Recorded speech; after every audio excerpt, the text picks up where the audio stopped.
कर ले प्रभु की भक्ति, जो इतना इतना ये। कर ले प्रभु की भक्ति, जो इतना दूर है मंजिल राम पुरानी, दूर है मंजिल राम पुरानी। संभल संभल कर चलना, रुक जाएगा जो पछताएगा, रुक जाएगा जो पछताएगा। अरे माँ सब थम के माँ सब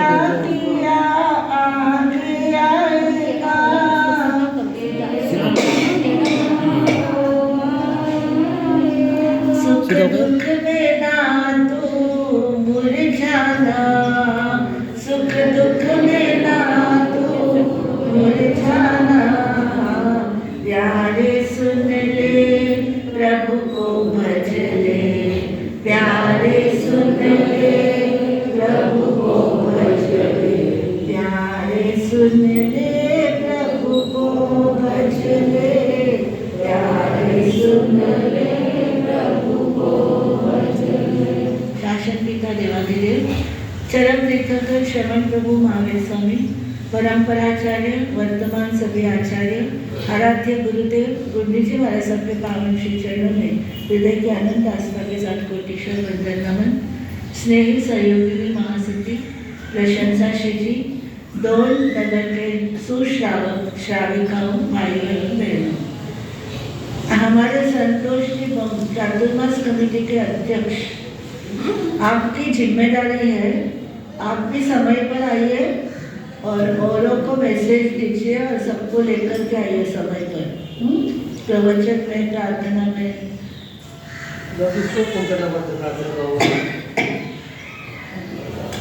आप सभी की जिम्मेदारी है कि आप सब आए। महासत्य जी ने आपको बताया, और वैसे भी कहते हैं कि दिन भर आप एक ही काम करते रहते हो, एक ही काम करते रहते हो, तो आपको ज़्यादा क्या होती है, तनाव पड़ता है, टेंशन बहुत पड़ता है। भगवान ने धर्म क्यों बताया पता है आपको? इसलिए बताया कि आप दिन भर चौका चूल्हा बेने कर करके क्या हो जाती है, थक जाती है। हमारे भाई लोग थकते नहीं है, दिन भर सुबह उठे कि बिजनेस, और फिर वापस रात तक बिजनेस में ही क्या होता है, दिमाग लगा रहता है। उससे क्या होता है, उससे हमारी बैलेंस, मानसिक बैलेंस बिगड़ता है, मेंटल बैलेंस बिगड़ता है हम लोग। क्यों? क्योंकि वैरायटी चाहिए, खाने में भी वैरायटी चाहिए ना। एक ही खाना रोज बहने बना के परोसती जाएगी तो एक ही सब्जी रोज खाओ रोज, आपको वही पसंद है ना, रोज एक ही सब्जी बना के रोज देंगे तो आप खाएंगे क्या? अलग अलग सब्जी चाहिए, अलग अलग रोटी चाहिए, अलग अलग चीजें चाहिए खाने के लिए। ऐसे ही हमारे मानसिकता के लिए, मेंटल बैलेंस रखने के लिए हमें अलग अलग क्या है, स्थान चाहिए, हमें अलग अलग सुविधाएं चाहिए जहाँ पर हम क्या कर सके, हम तनाव से मुक्ति पा सके। तो भगवान ने धर्म क्यों दिया हमको? इसलिए कि भाई हमेशा उस संसार में बच्चे बच्चे रहोगे तो कहीं पर मेंटल हो जाओगे, कहीं आपको मानसिक डिप्रेशन नहीं आ जाए, क्योंकि ये तो चलने वाला है। ये हम रहेंगे नहीं रहेंगे तो भी संसार नष्ट नहीं होगा। होगा क्या? कितने जने गुजर गए, हमारे बाप दादा परदादा सब चले गए, लेकिन संसार रुका किसी के कारण? चले गए तो चले गए। समय का पहिया चलता है, समय का पहिया चलता है, इस पहिए के साथ किसी का भाग्य बदलता है। ओ इस पहिए के साथ किसी का भाग्य बदलता है। समय का पहिया चलता है, समय का पहिया चलता है। कहते हैं समय का पहिया कभी रुकता ही नहीं है। कितने चले गए, किसका गड्ढा कभी नहीं भरता। बोलते हैं समुद्र का गड्ढा कभी नहीं भरता। बहनों, एक जना काम करवा रहे हैं क्या सभी को ही इधर ध्यान देना है क्या? आप हम मेरी तरफ ध्यान रखिए, मैं भी बैठ जाऊँ देखती। हाँ, ऐसा नहीं करिए। कुछ काम है तो किसी को काम करवाना करना पड़ता है, लेकिन आप सभी भी उधर ही देखने चालू हो जाते हैं, उसी चले जाते हैं, तो आपका ध्यान किधर है? तो सभी को उस ध्यान देने की जरूरत नहीं, या आप सभी मिलकर के काम नहीं करने वाले, एक ही जनों को काम संभालना पड़ेगा। आप सब ध्यान अपने तरफ रखिए कि हम यहाँ पर प्रवचन सुनने आए हैं, तो हमारे ध्यान हमें कहाँ रखना है? प्रवचन सभा में रखना है, प्रवचन देने वाले के ऊपर रखना है। ये भी समय बड़ा नाजुक होता है, ये समय गवा दिया तो भी गवा दिया, ये तो आप पूरे दुनिया में गवा रहे, पूरे दिन भी गवा रहे। वो क्या बोल रहा है वो सुनना, बाजू में से क्या आवाज आ रही है, झगड़े की आवाज आ रही है, क्या आवाज आ रही है, चलो सुनने बैठ गए। आपका घर का काम हो जाएगा? ऐसे दिन भर आप देखते रहोगे, बाहर करते रहोगे? नहीं होगा। आपको एक चित्त होना पड़ेगा। क्या होना पड़ेगा? एक चित्त हुए बिना धर्म या अध्यात्म या आपका संसार का काम भी नहीं सकता है क्या? आप अपना फटाफट जैसे टाइम हुआ 10 बजे उठ के चलते बनते, क्यों? आपको पता है कि यहाँ मेरा काम आगे है ना? आप अपना काम छोड़ के आए ना, आप अपनी दुकानदारी में एडजस्टमेंट करके आए।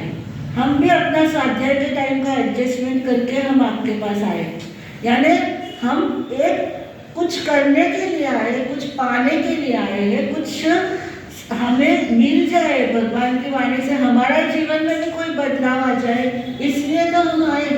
और उसमें उस समय में भी आप लोग यही काम करोगे तो कैसे चलेगा? बाहर से कौन आ रहा है, इधर से कौन क्या कर रहा है, ऐसा नहीं है। हमें अपना मन को पूरी तरह से एकाग्र चित्त बना करके चलना है। तो कहते हैं कि भगवान ने धर्म क्यों बताया? हमारा प्रश्न ये चल रहा था। भगवान ने धर्म इसलिए बताया कि ये विश्राम का स्थान है, रिलैक्सेशन की ये जगह है। पूरे दिन एक ही दिमाग में धुन लगी रहेगी तो क्या होगा? आप बच्चों को भी बोलते हैं ना कि भाई स्कूल से आ गए, अब छोड़, अब तू क्या कर, अपना कपड़े बदल, कुछ खा ले, उसके बाद वापस तुझे क्या करना है? ट्यूशन जाना है। उसको समझाते हैं, लेकिन अपने आत्मा को समझाते हैं कि नहीं, तुझे अभी क्या करना है? पूरे दिन यही काम करते करते बिता देता है, पूरे दिन यही चीजें करता है, चल अभी छोड़ ये सब, अब मुझे क्या करना? अपने अंदर आना है, मेरे लिए मुझे कुछ करना है। बंधुओं, हमारी यही मुश्किल है। क्या है? बस हम बहुत ब्लेस्ड तो है। मैंने आपको कल बताई थी कथा कि हम कैसे ओसवाल बने, हम कैसे जैन बने, हमको फिर कैसे गुरु ने, अभी महासती जी ने गुरु का महत्व बताया कि गुरु का कितना बड़ा महत्व है। उस गुरु का कितना बड़ा महत्व है कि उसने पूरे के पूरे लोगों को क्या किया? अहिंसक बना दिया। कितने लोग शराबी थे, उनको क्या किया? शराब छुड़ा दिया। ये कोई कम बात होती है क्या? इससे पूरा का पूरा परिवार सुधरता है, समाज सुधरता है, देश सुधरता है। ऐसे काम गुरु करके चले जाते हैं। और वो उन्होंने एक को क्या किया? उनको समझाया कि देखो, मांस खाने से क्या होता है, मदिरा का पान करने से क्या होता है। आपको भी ध्यान है, मदिरा पान करने से हमारे यहाँ पर अपन अंतर्गत सूत्र सुनते हैं ना, पर्यूषण में क्या हुआ था? अब्दुल भाई यादव कुमारों का द्वारिका नगरी का नाश हो गया। किसके कारण? मदिरा पान के कारण हुआ ना। और जुआ खेलने के कारण से किसका नाश हुआ? देखो भजन में सुन लो। गांडीव धनुषधारी थे अर्जुन, दुनिया महिमा गाए, भरी सभा में द्रौपदी चीर हरण करवाए। देख रहे थे पांचों भाई, देख रहे थे पांचों भाई, जोर न चलता है, समय का पहिया चलता है, समय का पहिया चलता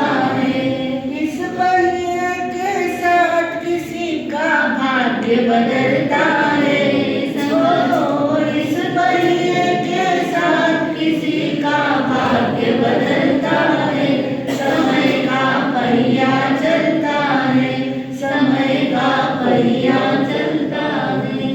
कहते हैं कि वो समय था, देखो राजकुमार है, कौरव भी और पांडव भी, दोनों ही राजकुमार हैं, लेकिन किसने हरा दिया इनको? पूरे कौरव वंश का नाश हो गया और पांडवों को जंगलों में 12 वर्षों के लिए भटकना पड़ा। किसके कारण? जुआ के कारण। तो गुरुदेव ने हमको क्या सिखाया कि तुम जुआ छोड़ो, तुम मांस छोड़ो, तुम मदिरा छोड़ो, तुम क्या छोड़ो? वेश्यागमन छोड़ो, क्योंकि वेश्यागमन करने से क्या हुआ? किसी का उदाहरण याद है आपको? सुना है कभी किसी का उदाहरण? कहते हैं ना कि अच्छे रास्ते के ऊपर चलने वालों को भी कभी कभी क्या करते हैं? व्यसनों में फंसाने का काम कर देते हैं। कौन? हमारे ही अभिभावक, हमारे ही माता पिता, हमारे ही बुजुर्ग। अगर बच्चे ज्यादा धर्म ध्यान करने लग जाते हैं या गुरुओं के पास ज्यादा बैठने लग जाते हैं तो क्या कहते हैं कि नहीं, कहीं दीक्षा नहीं ले ले, है ना, कहीं इसकी भुर्की नहीं डाल दे महाराज साहब, ये साथ में नहीं चली जाए महाराज साहब के। इसलिए क्या करते हैं? उसको अलग अलग ढंग से, चलो इसको पिकनिक भेजो, चलो इसको बच्चों के साथ में बाहर घूमने भेजो, शादियों में भेजो, पार्टियों में भेजो। वहां पर जा करके सबको देख करके उसका मन क्या हो जाएगा?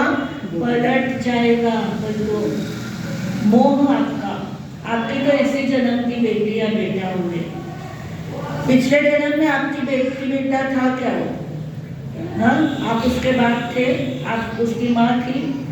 अरे इस जन्म के बाद भी आप गारंटी देते हो क्या आप उसकी माँ रहने वाले हो? बोलो, पिता रहने वाले हैं क्या?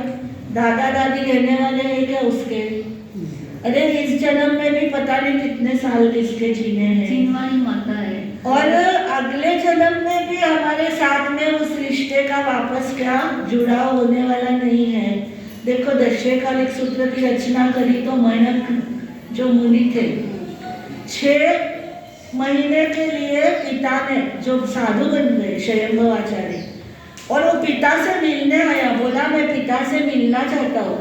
तो बोले पिता से मिलना है तो तुझे ऐसी ड्रेस पहननी पड़ेगी, ऐसी चर्या पालन करनी पड़ेगी।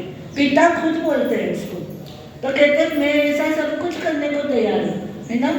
और वो पहन लेता है, साधु बन जाता है पिता के लिए। मोह सब करा देता है, मोह सब करा देता है। लेकिन बंधुओं, कल्याण की भावना तो कौन सी सही है कौन सी गलत है उसे देखने का काम हमारा होता है, हमारी आत्मा करती है ये काम।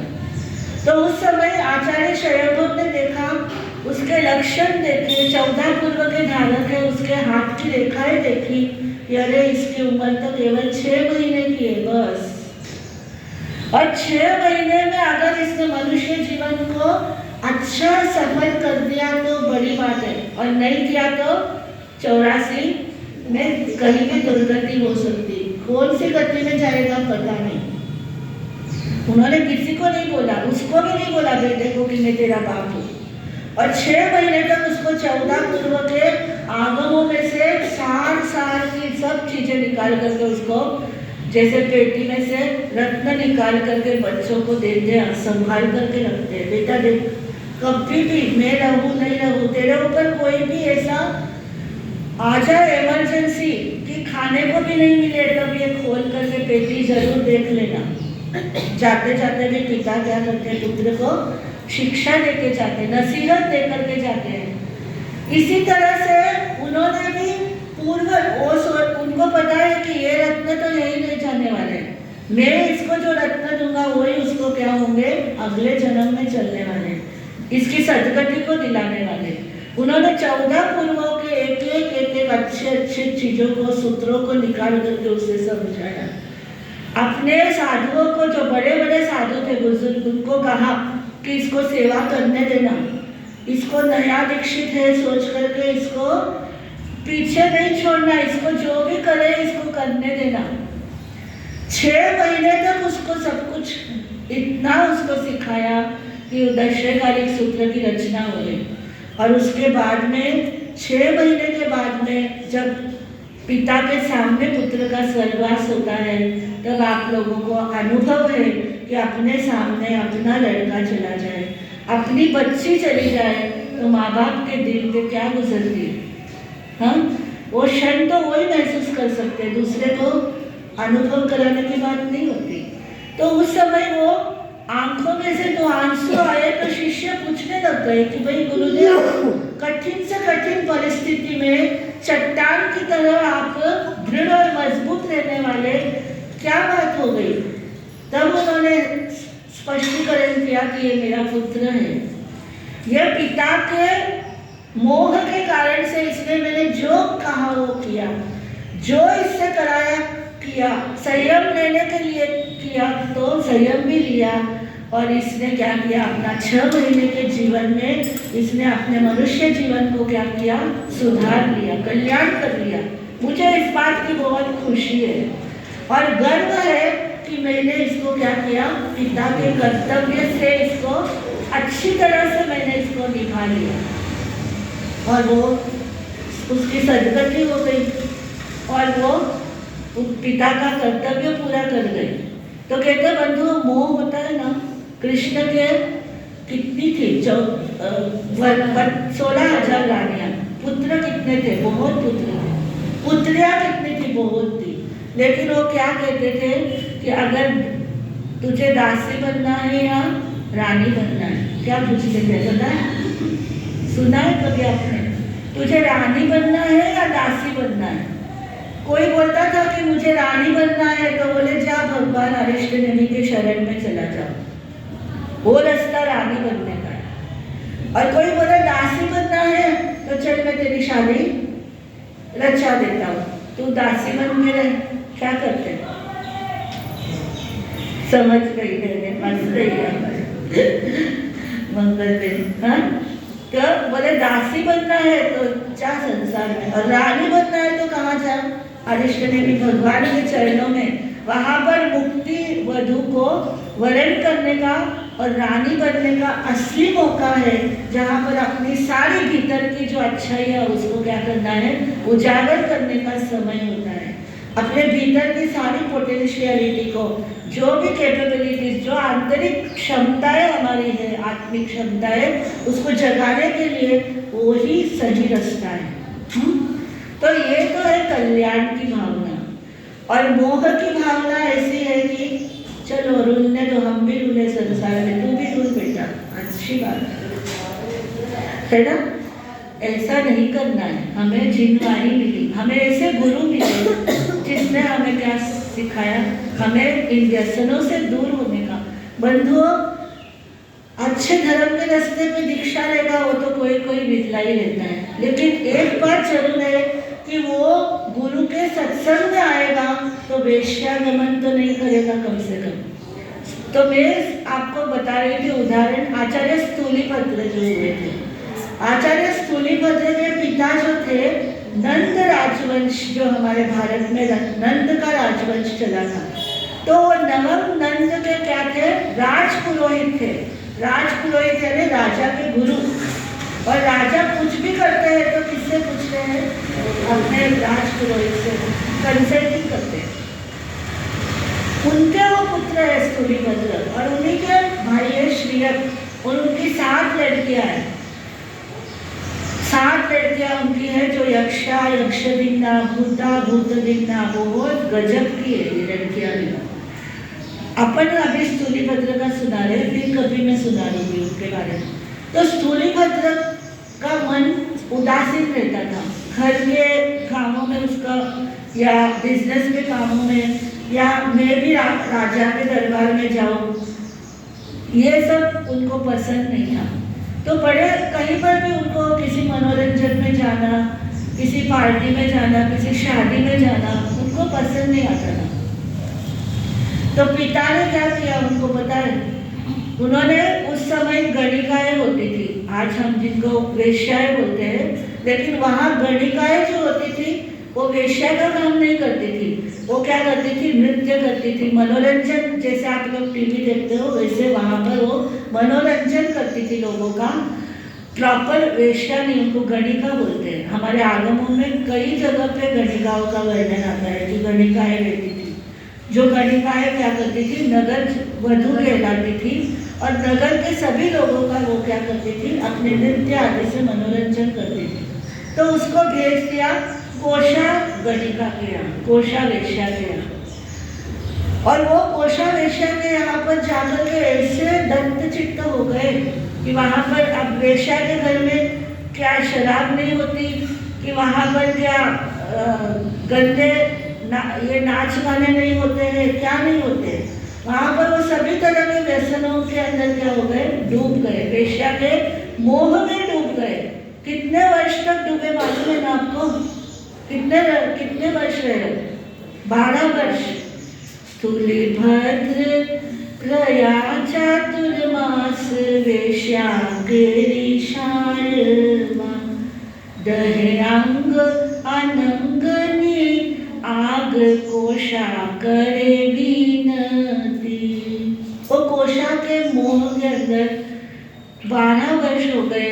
पिता का स्वर्गवास हो गया, यहाँ तक कि नंद का भी राजपुरोहित का स्वर्गवास हो गया, फिर भी नहीं आया हो। देख लो व्यसनों का फल क्या होता है, वेश्यागमन का फल क्या होता है, देख लो। धर्म करना तो बुरा नहीं है इसके सामने। तो वो वहाँ पर 12 साल हो गए, पिता की मृत्यु हो गई। उनको छोटे भाई ने क्या किया, बुलावा भेजा कि एक बार बोलने में क्या जाता है, कई बार देखा नहीं आते, लेकिन अभी ये तो बड़े भाई का ही उत्तरदायित्व है कि पिता की अर्थी को क्या चले, कंधा दे। तो उन्होंने मैसेज भेजा, श्रीयक खुद गया और कहा कि पिता का स्वर्गवास हो गया है, उनका अंतिम संस्कार करने के लिए आपको आना है। और वो उनके लिए टर्निंग पॉइंट हो गया। उनके लिए वो आए भी, उन्होंने अंतिम संस्कार भी किया और फिर उन्होंने देखा कि संसार बड़ा विचित्र है। वो तो संभूति विजय और भद्रबाहु के पास चले गए, उन्होंने तो दीक्षा ले ली, लेकिन क्या सभी जने स्थूलीभद्र बन सकते हैं क्या? वो तो बन गए, वो तो आगे चल करके हमारे आचार्य बन गए।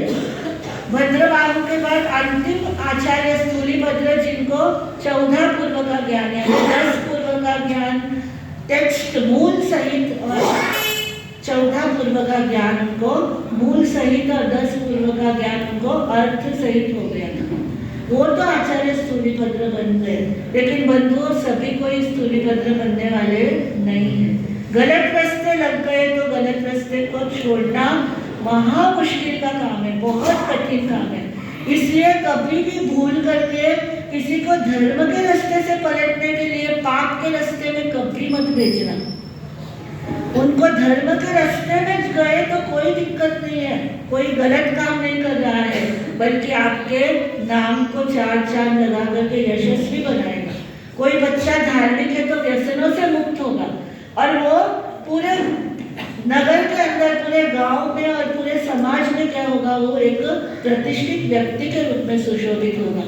इसलिए हमारे गुरुओं ने हमें एक रास्ता दिया। उन्होंने वेश्यागमन, चोरी नहीं करना और शिकार नहीं करना। आचार्य रत्न सुंदर सूरी ने ओसवाल हमें ऐसे थोड़ी बनाया, बहुत तराशा, बहुत हमको उनको कितनी सहन करना पड़ा, कितने दिन उपवास रहे होंगे वो गुरुदेव, है ना।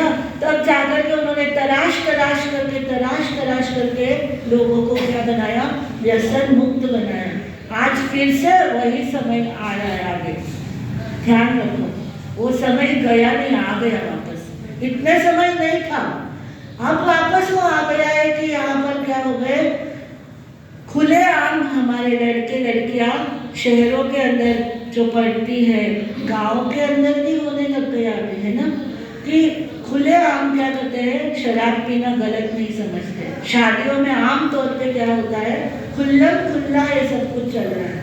तो ये जो व्यसन है वापस कहाँ आ गए, हमारे अंदर आ गए। हम बच गए थे, बचे हुए हम आए आज तक, हमारी पीढ़ी आ गई बचती बचती। और अभी हम अपने आगे वाली पीढ़ी को हमें वापस क्या करना है, इन्हीं चीजों को समझाना है।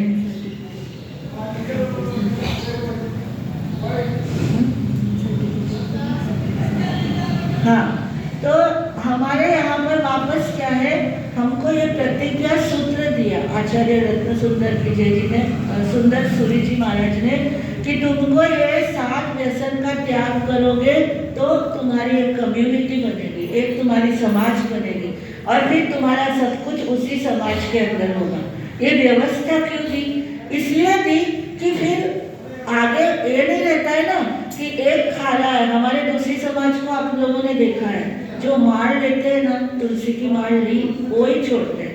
घर में तो बनता है ना, घर में नॉनवेज बनता है, वो मार ले लेते, वो नहीं खाते, लेकिन गंदगी घर में तो आती है। लेकिन बंधु, हमने नॉर्थ इंडिया में, उत्तर भारत में, पंजाब में भी देखा, अमृत चखा बोलते हैं। जैसे यहाँ मार लेते हैं ना, वैसे उधर बोलते हैं अमृत। जिसने चखा, गुरु का अमृत चखा, वो नॉनवेज नहीं खाता, मांस नहीं खाता, मदिरा नहीं पीता है, वो इन वेश्यागमन, जुआ, शिकार, इन सब चीज़ों का त्याग करता है। लेकिन उनके घर में सभी करते हैं, ये जरूरी नहीं है। लेकिन हमारे गुरु ने हमको कितना तराशा है, तब जाकर के हम सब के सब, हमारी पूरी कौम, हमारी कम्युनिटी शाकाहारी है कि नहीं है? हम आज भी शिक्षा देते हैं, हमारे गुरु आज भी शिक्षा देते हैं। घर में कुछ भी चीज लेकर के आते हो तो देखभाल करके लेकर के आओ, उस पर क्या लिखा हुआ है देख करके लाओ, ताकि आगे भ्रष्ट नहीं हो, हमारी पीढ़ियां भ्रष्ट नहीं हो। तो ये जागरूकता तो रखनी पड़ेगी। आपको भले ही धर्म नहीं करना है, मत करो, लेकिन बंधुओं, मानवता के नाते आपकी फैमिली को अच्छा बनाए रखने के लिए, आपके परिवार की सुरक्षा करने के लिए, क्या इन व्यसनों को छोड़ना जरूरी नहीं है? क्या धर्म को सुनना जरूरी नहीं है? क्या सत्संग में आना जरूरी नहीं लगता आपको? हमारा को कुछ फायदा होगा ऐसा नहीं है, हमें कोई लाभ मिलेगा ऐसा नहीं। हमने किया, हमको लाभ मिलेगा, आपने किया, आपको लाभ मिलेगा। लेकिन हमारे पीछे तो कोई नहीं है बंधु, हमारे आगे पीछे है क्या परिवार? नहीं है ना। हम तो अपना परिवार बसाया ही नहीं। लेकिन आपके आगे पीछे सोच लो परिवार है। आप किसी के दादा होंगे, किसी के पिता होंगे, किसी के चाचा होंगे, आपके नीचे कितने बच्चे बड़े हो रहे हैं और उनके बच्चे भी होने वाले हैं। आपके ऊपर कितना उत्तरदायित्व है इसका, कितनी बड़ी जिम्मेदारी है। आप जी चुराएंगे तो आपका परिवार बिगड़ेगा। आप अगर सत्संग में आने से चोरी करोगे तो आपका ही कम्युनिटी बिगड़ रही है, आपका गांव के लोग बिगड़ेंगे, आपकी कम्युनिटी, जैन कम्युनिटी बिगड़ेगी। आप कभी उसके बारे में नहीं सोचते। हमें सोचना उसके बारे में, हमारे आपके अपने लिए ही सोचना है, आपके अपने परिवार के लिए ही सोचना है, आपके अपने ही आने वाली पीढ़ियों के लिए सोच करके आपको जागरूक बनना है कि नहीं, हमको हमारी जिम्मेदारी है। हमारा मन करता है या नहीं करता है उसको नहीं देखना, लेकिन हमारा व्यवहार जो होगा वही व्यवहार हमारे आगे के बच्चे करेंगे। इसलिए उस नाते से हमको क्या करना है, सत्संग से जुड़ना, खुद होकर के जुड़ना। गुरुओं को कहने की आवश्यकता नहीं है।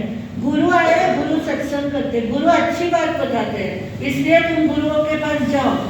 उनको आपने संस्कार देना, आपने खुद ने आना चाहिए, आपने खुद ने लाना चाहिए बच्चों को, और खुद ने कहना चाहिए कि बच्चों जाओ, तुमको अच्छी अच्छी बातें सुनने को मिलेगी, अच्छी अच्छी सीख सुनने को मिलेगी, तब आपका परिवार बचेगा बंधुओं। नहीं तो आज के जमाने में जो चल रहा है, जो हम देख रहे हैं, उसे देख करके आगे के लिए दिल कांपता है, आपका भी कांपता है, ऐसा नहीं हमारा ही कांपता है। आपको भी तकलीफ होती है, आपके दिलों को तकलीफ होती है कि हमारे बच्चे कहाँ जाएंगे, कैसे रहते हैं और क्या करते हैं। हमको नहीं चाहिए इस तरह की जिंदगी, हमारे बच्चे अच्छे होने चाहिए। ये आपको भी बहुत तकलीफ है, लेकिन आपकी जागरूकता को आप बताएं। जागरूकता यानी ये बताएं, उनको मार्गदर्शन दीजिए। मार्गदर्शन देने से आज की पीढ़ी बहुत स्मार्ट है, बहुत अच्छी है, समझ जाती है, जल्दी समझती है। शायद आपको समझने में 10 टाइम लगेगा, लेकिन उनको समझाने में, उनको समझने में दूसरी बार भी बोलने की जरूरत नहीं है। इतने अच्छे बच्चे आज के, लेकिन कहाँ भूल हो रही है, भूल हमारी तरफ से हो रही है कि हम उनको क्या नहीं देते, सही बात नहीं बताते, सही चीज नहीं बताते। तो बंधुओं, हम ऐसा प्रयत्न करें कि अच्छी रास्ते के ऊपर हम आगे बढ़े, और हमें ये का अवसर मिला, ये वापस मिलता नहीं है, क्योंकि जो मिलता है उस समय वापस कब मिलेगा नहीं कह सकते। मनुष्य जीवन आज मिला, वापस कब मिलेगा हमें नहीं पता। तो आज जो मिला उसको हमें सार्थक करना, इतना हमें जरूर पता रखना है कि वर्तमान को सुधारेंगे, भविष्य भी अच्छा ही होने वाला है 100%। वर्तमान खराब है तो भविष्य खराब है, सोच के ही चलना है। हाँ, तो ऐसे जो भी करेगा उसकी आत्मा की उन्नति होगी।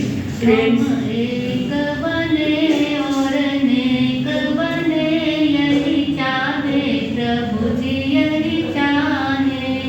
हम एक बने और नेक बने, यही चाहे प्रभु जी, यही चाहे।